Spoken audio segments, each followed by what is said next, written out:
أعوذ بالله من الشيطان الرجيم. بسم الله الرحمن الرحيم.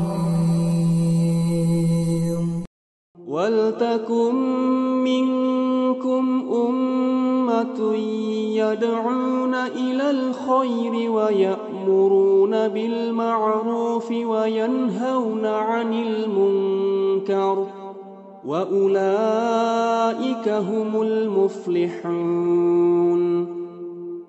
ولا تكونوا كالذين تفرقوا واختلفوا من بعد ما جاءهم